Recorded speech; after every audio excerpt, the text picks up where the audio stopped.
ಅವ್ರಿಗೆ ಏನಾಗುತ್ತೆ ಅಂತಂದ್ರೆ ಅಲ್ಲಿದ್ದಂತ ಅದೇನು ನಮ್ಮಲ್ಲಿ ಹೆಂಗಂತಂದ್ರೆ ನಮ್ದು ಇಂಡಿಯನ್ ಆರ್ಮಿನಲ್ಲಿ ಬ್ಯಾಟಲ್ ಆನರ್ಸ್ ಡೇ ಅಂತ ನಾವು ಸೆಲೆಬ್ರೇಟ್ ಮಾಡ್ತೀವಿ. ಈಗ ಹೆಂಗ ನಾವು ದೀಪಾವಳಿ ದಸರಾ ಸೆಲೆಬ್ರೇಟ್ ಮಾಡ್ತೀವಿ, ಅಲ್ಲಿ ಯಾವ್ದು ಸೆಲೆಬ್ರೇಟ್ ಮಾಡ್ತಾರೆ ಅಂತಂದ್ರೆ ನಮ್ದು like say my first unit was 10 Bihar regiment ಅಂತ ಇತ್ತು, ಇನ್ಫೆಂಟ್ರಿ ಈಗೂ ಇದೆ. 10 ಬಿಹಾರ್ ಅಲ್ಲಿ ನಾನು 1 year ಐ ಸ್ಪೆಂಡ್ ದೇರ್. ಅಲ್ಲಿ ಹೋದಾಗ ಅಲ್ಲಿ ಅದು 1971 ಆಪರೇಷನ್ ಅಲ್ಲಿ ದೇ ಅರ್ನ್ ದೇರ್ ಸ್ಪರ್ಸ್. ಅಲ್ಲಿ ಅವ್ರಿಗೆ ಒಂದು ಇದು ಸಿಕ್ತು.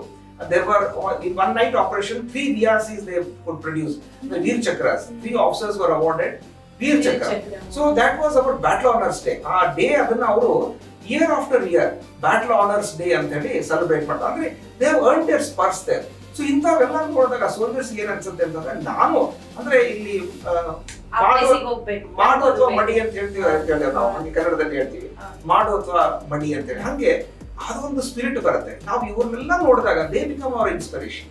ಸೊ ನಾವೆಲ್ಲ ಇದನ್ನ ನೋಡಿ ನಾವು ಚೇಂಜ್ ಆಗ್ತೀವಿ, ಮೆಂಟಲಿ ವಿ ಚೇಂಜ್. ಯಾಕಂತಂದ್ರೆ ಆಮೇಲೆ ಸೈಕಾಲಜಿಕಲಿ ಆಲ್ಸೋ ನೀವು ಕೇಳ್ತೀರಿ ನನಗೆ what is the biggest strength of the Indian army. It is not about equipment, ಆಮೇಲೆ ಮಿಸೈಲ್ಸ್ ಆರ್ ದಿಸ್ ಥಿಂಗ್, ಅದಿದೆ, ಆ ಒಂದು ಪೋರ್ಷನ್ ಇದೆ.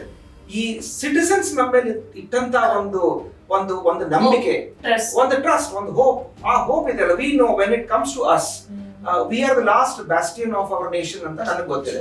ಆ ಒಂದು ನಾವು ರಿಲೇ ರೇಸ್ ಅಲ್ಲಿ ನನಗೊಂದು ಬೇಟನ್ ಬಂತು ಅಂತಂದ್ರೆ I am the last runner. ಅಂದ್ರೆ ಎಲ್ಲರೂ ಓಡಿಬಿಟ್ಟಿದ್ದಾರೆ, ನನ್ನ ಹತ್ರ ಬೇಟನ್ ಬಂದಿದೆ ಅಂತಂದ್ರೆ ನನಗೊಂದು ಇಟ್ಸ್ ಮೈ ಟರ್ನ್.